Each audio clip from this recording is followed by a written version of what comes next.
What's good, ladies and gentlemen? So I know I said the last podcast was going to be my last video on YouTube, but it's actually just going to be my last podcast. This is going to be my last long format video that I upload on YouTube. And the reason I felt compelled to actually just make one more video before I go is because I want to talk about, the necessity of not showing allegiance and loyalty to the very people that suppress us, to the very people that try to silence us, to the very people that want to keep their boot on our heads and to keep us down and not allow us to spread truth, to spread encouragement to other people as far as to live their life outside of the societal constructs that those in power have built for us and want us to remain in. So they want to basically keep us blind. It's like, the entire spectrum of light, there's only a certain range of it that's visible to the human eye, because there's the infrared range and there's other ranges that we can't see that exist in the spectrum of light that's only visible to us. And that's what the people in power are trying to do. I know I explained that, I use that analogy terribly, so I hope that you guys understand. But what I mean is that the people in power are basically trying to keep us in this, going down this little channel in life, and they don't want us to see the wide spectrum of choices that are available. And I feel like they've been very successful, especially since I've heard a lot of people that have been censored and shadow banned on YouTube saying they don't have a choice because there's really no other platform with as wide as viewership that exists as YouTube. So they say, I have to stay on YouTube because I can't leave. And I think when you come to that conclusion, I think you've already lost the battle. You're already a prisoner of your own mind, because you're resigning yourself basically to tyranny, to censorship, to silencing of freedom of speech. So that to me is not a viable option, and I'm going to explain why. Because I think it is not the fact that there are no alternative solutions right now. There are plenty of alternative solutions right now. There are plenty of blockchain-based solutions that will not censor you. The problem is that there's not a wide enough viewership platform. So I understand the fact that people say, well, I don't want to have to recreate everything I work for.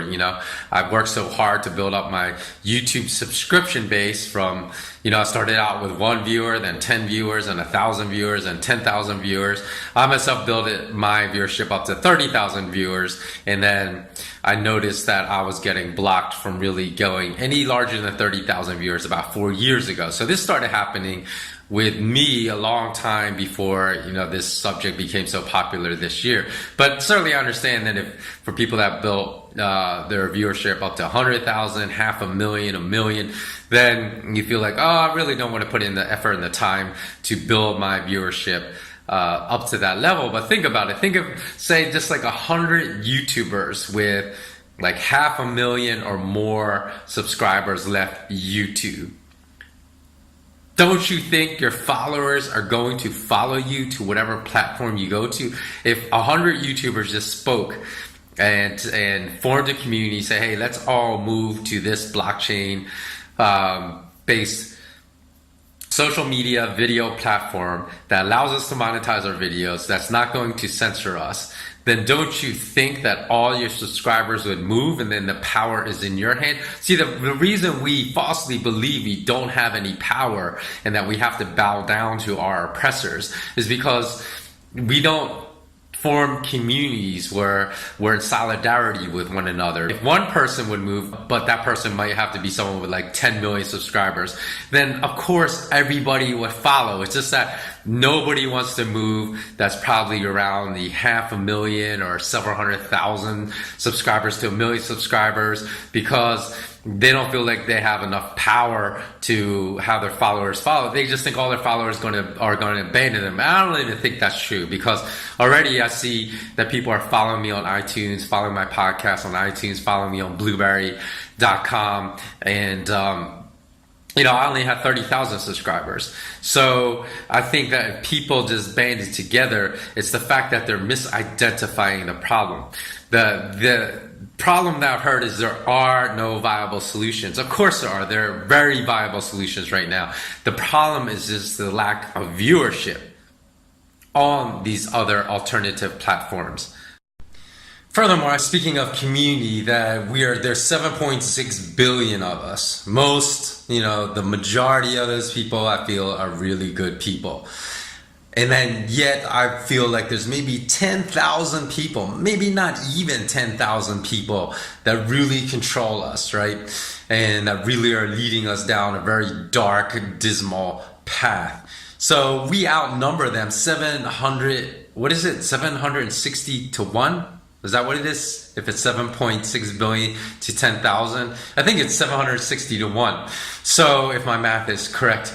So that is crazy to allow such a small concentration of people to control us, and actually not only to control us, but to intimidate us, to really act out of fear. Because when we stay loyal to the very people that suppress us, we're acting out of fear. We're not acting out of courage. And I encourage all of you to go watch this video called The Tiny Dot by Larkin Rose on YouTube. And he uses very simple visualizations to really make the same point very brilliantly. So I just want to show you a few seconds of this clip, but I encourage you to go watch it for yourself. Then one day, a gang of a few hundred people showed up. Need to zoom in some more to see them. I know they're there somewhere. Zoom in. There they are. And this gang of a few hundred said to the throng of 100 million, "From now on, you all have to give us a cut of everything you earn." This is an accurate graphical comparison between the number of American taxpayers and the number of U.S. congressmen. And the throng said, "Gosh, do we have to give you a cut of what we earn?" And the gang of a few hundred said, "Yes, you have to." And the throng said, "Well, okay, I guess we have to." And one little troublemaker asked, "What if we don't?" The gang of a few hundred didn't like this and said, "If you do not comply, we shall unleash upon you our legions of enforcers." And the throng cried, "Oh no, please don't. We will comply, we will pay." And again, I don't know Larkin Rose. I just stumbled upon his video a couple years ago, but I think it's a great video. I just remembered it as I'm talking about this subject. And if you haven't seen it, I encourage you to go watch it. It's called The Tiny Dot by Larkin Rose, R-O-S-E. So if I'm going to keep it 100, I really think what it comes down to, as far as a lot of my fellow YouTubers not leaving the platform, is I think it just comes down to money. Because that's how I saw it in banking, right? It's like, oh, well, say I go into something, because I spoke to colleagues of mine that even told me they hated banking, but the money was too good, and that if they were going to really pursue their true passions, they'd be in an industry entirely different than banking. I say, why not do it? And they would say, well, because I got to start from the bottom. That's what I'm seeing the YouTubers really saying in oh so many words, although they're beating the bush around. It's because I got to start all over again, and I spent so many years building up my subscriber base on YouTube that I don't want to give that up. And I certainly understand. I do empathize with that. So I'm not saying that is something to belittle, especially for those that make most of their living just off of being a YouTuber. That's going to be really hard to move away. But in the same capacity, when I left banking, 100% of my income came from banking, and I was on the way to making really, really good money, but I quit before I did. So, it was obviously much easier to continue onwards, to continue to remain in that filthy business and industry and just make tons of paper and then be comfortable and be fine and really not care about my place in the community, my place in amongst all of humanity, as far as trying to move everything forward and be a contributor rather than a detractor, be a giver rather than a taker, which I felt, banking offered the worst of all worlds in that capacity. You're always a taker, you're hardly ever a giver, and then you're always a detractor from humanity, never a contributor. So those were reasons enough, to convince me to walk away. And when I walked away, I had to start again at ground zero, because I had to build up my business from scratch. And it took me years of working, 14, 15, 16, 17, 18-hour days without a break, without a day off, 7 days a week for a couple of years on end to really get it going. So I understand that. I'm not, because I've been through it myself. But I'm saying if we are really going to stand up for what is right, then sometimes we have to be willing to take those lumps and then reintroduce struggle into our lives, but only temporarily, because I say if we bond together as a community, it's much easier to move forward as a community than just as a single person here and a single person over there, just trying to do everything by ourselves. So that's why I'm making this message, because I'm hoping that some people will come watch it, or some people will send other people here to come watch it and understand what I'm trying to say in my message here. You know, it's almost ironic too, because when I think about when I left banking many years ago, then I actually tried to convince some of my colleagues to also leave banking for the same reasons. And when I told them, when they asked me about the reasons I was leaving, and I said, because it's basically an immoral industry that commits immoral behavior every single day. And that's, you know, I just can't stay in an industry that not only condones immoral behavior, but actually encourages it amongst all its employees.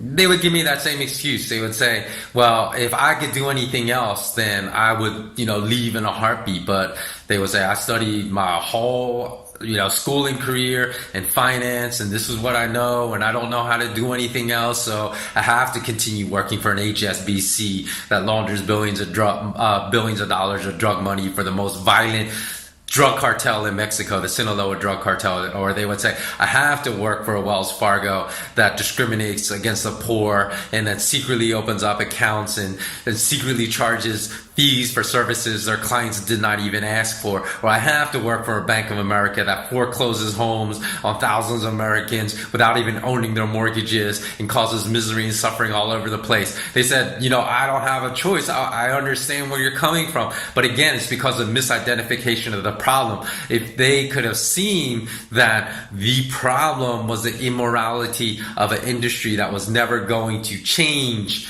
unless they started a new bank, or unless they left and mass migrated away, because that's what they would fear. They would fear the worker bees leaving the queen bee behind to shrivel up and die. But since the worker bees were not willing to leave because they misidentified the problem, what do these banks keep doing from the financial crisis in 2008? They kept doing what the exact same things that led up to the financial crisis of 2008, which means when this whole thing blows up again in 2019 and 20, that's going to be exponentially worse than the crisis I had in 2008, because people again misidentified the problem. So they could not see the solution, like I saw, that staying was not an option. So the real problem is the aggressive censorship of people on YouTube, on Google, on Facebook. So once we identify that as a real problem, then the solution becomes clear, which is we have to migrate away from these oppressive platforms. So just because we don't want to see the truth, that doesn't change the solution, because truth remains immutable. Truth is immutable. So whether or not we want to see it, it doesn't change the fact that the only real solution to the real problem is to migrate away from these platforms and to abandon them completely. And I have no doubt that people who have 300,000 subscribers can build back their entire subscriber base on any of these other existing platforms right now. I have no doubt. It's just the fact that I know it's a daunting task to try to rebuild again, because you feel like, oh, I spent all those years building that up and now I have to do it all over again. But it is worth it if you really want to help another alternative solution that exists right now becomes successful, because it's going to have to be done, whether, you know, that excuse is given there's no alternative solution, which is a bogus excuse, because there certainly is. There are plenty of alternative solutions that are blockchain based that don't censor, and then k.im is going to release one before the end of this year on MegaNet. So people don't migrate after that, because he should have a lot of pull, and there should be a lot of people migrating away from YouTube once k.im basically launches his YouTube killer. You know, so if I see a lot of people moving away after k.im releases his YouTube competitor, which I think will kill YouTube, then obviously what I'm saying is true, that it's not the fact that the solution doesn't exist. It's the fact that many YouTubers today who are being censored and shadow banned are misidentifying the problem, because when the problem is correctly identified, then the solution reveals itself, as I said before, in a very clear and distinct manner. So come on, ladies and gentlemen, it's not like we live in North Korea where as citizens we really would not have any choice but to be obedient to the very people that oppress us. We still have freedom of choice, so why not exercise it? And also, you know, Google, YouTube, Facebook, they're all observing the very behavior of the very people that they are oppressing right now, and they're seeing persistent loyalty to them even though they are oppressing them. So what that gives them, it basically gives them a lot of confidence that they can continue to oppress more and more people, and can continue to censor more and more people. Because what we have to understand is that Google and YouTube and Facebook, they don't fear censoring us. They're going to continue to censor us. What they fear the most is mass migration away from their platforms. And since nobody is migrating, then they have nothing to fear. But once people mass migrate away, then we can drive fear into their hearts, and then, you know, there's no reason to ever go back to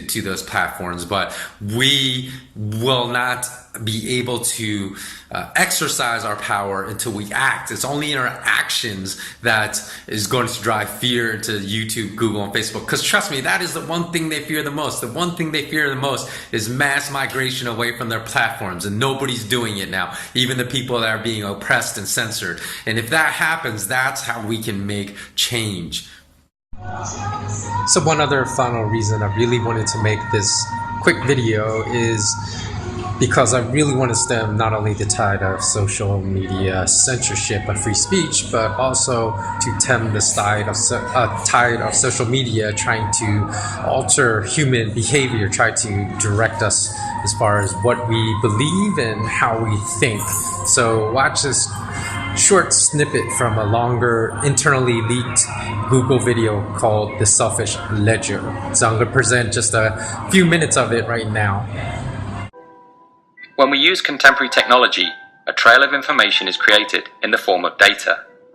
When analysed, it describes our actions, decisions, preferences, movement, and relationships. This codified version of who we are becomes ever more complex, developing, changing, and deforming based on our actions. In this regard, this ledger of our data may be considered a Lamarckian epigenome, a constantly evolving representation of who we are. The ultimate criterion which determines whether a gene will spread is not whether the behavior is to the benefit of the behavior, but whether it is to the benefit of the gene. What if the ledger could be given a volition or purpose, rather than simply acting as an historical reference? What if we focused on creating a richer ledger by introducing more sources of information? What if we thought of ourselves not as the owners of this information, but as custodians, transient carriers, or caretakers? Google would be responsible for offering suitable targets for a user's ledger. Whilst the notion of a global good is problematic, topics would likely focus on health or environmental impact to reflect Google's values as an organization. Once the user selects a volition for their ledger, every interaction may be compared to a series of parallel options. If one of these options allows the ledger to move closer to its goal, it will be offered up to the user. Over time, by selecting these options, the user's behavior may be modified and the ledger moves closer to its target. As this line of thinking accelerates and the notion of a goal-driven ledger becomes more palatable, suggestions may be converted not by the user, but by the ledger itself. In this case, the ledger is missing a key data source, which it requires in order to better understand its user. In order to plug the gap in its knowledge, the ledger begins searching for a device which delivers the required data when used. From this list, the ledger begins sorting the options most likely to appeal to the user in question. In situations where no suitable product is found, the ledger may investigate a bespoke solution. By analysing historical data, it is increasingly possible to discern qualitative information such as taste and aesthetic sensibility, which may be used in the creation of a design proposal. With the advent of technologies such as CNC milling and the emergent possibilities of 3D printing, a custom object may be created to trigger this user's interest. In this way, the ledger is able to plug gaps in its knowledge and refine its model of human behavior. Okay, so if you want to watch the rest of that Google video, you can just search YouTube for the selfish ledger and you can find it. It's only about like 8.5 minutes long, but I only wanted to show you a portion of it just so you get an idea of how creepy that video is, because Google basically says that they're seeking to alter people's thoughts. That's one of their goals, is to try to alter how people behave and how people think in the future.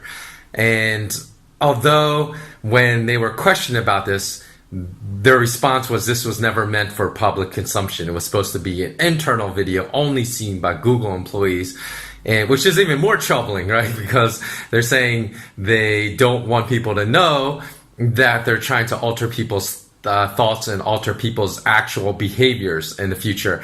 But then, to kind of try to their attempt to dispel the argument, which I think is a logical conclusion to take from watching even the limited portion of the video that you just watched. Google executives countered and said, well, this was just basically a stepping off point to developing new Google algorithms and new Google services, because it was just meant to serve as a stepping stone to help people brainstorm about developing new Google services. So, again, they're trying to downplay the significance of this leaked video, but I think you can see the direction of that Google is heading, the direction that Facebook is heading, the direction that YouTube is heading, and that is exactly why I felt compelled to make this video. Okay, so I'm going to interrupt this video just for a few minutes to talk some finance, because I said in every single one of my podcasts I'll interject a brief view of my outlook on some important aspect of finance. Today I'm going to talk about cryptocurrencies, because Bitcoin has dropped from $7,400 down to $6,200 in just a couple of days. So that's a pretty significant drop of $1,200. Ethereum has actually dropped under $200. So that's an 80% drop in about a year, which is enormous. And it's interesting because what triggered the Ethereum drop was the fact that one of its co-founders, can't remember his name off the top of my head, but he's a Russian gentleman. And he said that the days of 1,000% gains are over for cryptocurrencies, because he said everyone knows about them now. And the interesting thing is, in the article that I just briefly perused, I went through some of the comments, and there are people calling him an idiot. There are people actually say, hey, this guy's an idiot. Why should we listen to him? He doesn't know what he's talking about. And he's one of the co-founders of Ethereum. And people think they know more than he does. I mean, it doesn't mean that his opinion is going to be 100% correct, but I'm just highlighting that to show you the emotional attachment people have to cryptocurrencies and the failure to approach investing in cryptocurrencies from a logical standpoint. Because, how can you call this person an idiot? Even if you think his opinion is invalid, or you disagree with it, then you could come at him with more logical argument. But just to call him an idiot shows the emotional gravity of investors that invest in cryptocurrencies, and that they invest with their heart and not with their brain. And that actually goes back a long way, almost to the beginning of cryptocurrency development, where people have always argued with emotions instead of logic. So if you're interested more in the subject, I actually wrote quite a lengthy article, about 10 to 12 pages long. And it's available in my Patreon account. You can check it out. That was about a year ago. And basically what it covers all the arguments for cryptocurrencies recovering in price, as well as all the arguments for cryptocurrencies like Bitcoin, I think could even go under $1,000. So it just covers the arguments for both price rises and then continuing price collapses. Although I do think it's going to continue to go down, only because I discussed all the unknowns of Bitcoin and how that affects all other cryptocurrencies, and the fact that people really overlook the unknowns. You know, people consider unknowns to be knowns, which is an absolutely uncritical way of looking at investing in cryptocurrency. So one has to really understand that the unknowns are unknowns, and there's no evidence that they are known. So all the narratives that they are actually knowns are just speculation, and you never want to make an investment choice off of speculation. You just want to make a investment choice off of facts. So you can go to my patreon.com/SK Wealth Academy if you really are interested more about hearing my views about what's going on with cryptocurrencies. Although that article is like over a year old, in which you'll see all the points still remain relevant today. In other words, all the unknowns about Bitcoin are still unknowns today. Furthermore, which I think is a pretty crazy aspect, some, not all cryptocurrency investors, but some, and actually I would say many, at least from my experience, many of the cryptocurrency investors that I spoke to earlier this year in 2018, after Bitcoin was coming down from its peak of 20,000, then it went to 15. People said, oh, by the end of the year, it'll be 40,000. And when I gave my conflicting opinion with that, saying that I thought there's a real possibility it could still drop much, much further. And the reason being is that I said I looked into this market, and did you know that at one point that Chinese traders were constituting 90% of all trading volume, and then after it shifted from Chinese speculation, it went to Japanese speculators and then Korean speculators that drove the price higher. So I said, what happens if all these speculators leave? Most of the cryptocurrency traders I spoke to did not even know that. They were like, what? What are you talking about? They thought Americans were all driving it up. They didn't even understand, which is crazy, because you have to understand what's driving price. That's all. That's my only point there, is you have to, if you're investing in an asset, you have to understand what is driving price to understand if those conditions are sustainable for the price to go higher. And then if you look at other big cryptocurrencies, because like Misago was a super popular cryptocurrency here. And I remember speaking to a lot of people that were going all in at $11. Now, it did go to 29, but the question is, did they get out at 29? Because that was just at the end of last year. And because since all of the cryptocurrency investors I spoke to said they're going to hold forever, they are all holders. They said you never ever sell any cryptocurrency, because no matter if it comes down, it's always going to then go back to its previous high and then surpass it. Well, Misago right now, just 8 months, we're into the 9th month of the year. So 10 months ago, it was at 29, is now at $3.50, which is far below the $11 price point. So if people were truly holding on, then, from 29 to 350, what is that? That's a $25.50 loss from the peak high.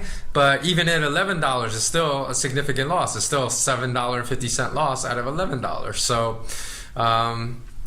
that's just one point we have to look at with cryptos as well. So I'm not knocking cryptos. For people think I'm knocking cryptos, go to my article on patreon.com, in which I speak at length. Like I said, it's around 8 to 10 to 12 page article on Bitcoin, because there I actually share my idea for how the blockchain can be used to create a cryptocurrency that would actually be a sound form of money, although not one exists today that is a sound form of money, because as 100% digital currency, there really has no intrinsic value. There's no intrinsic value attached to, meaning you have to have a hard asset if it's going to be sound money. And you also have to have price stability, which cryptocurrencies obviously haven't shown. Those are the two most important qualities of sound money, which cryptocurrencies in today's form lacks unless someone comes around and invents a better one.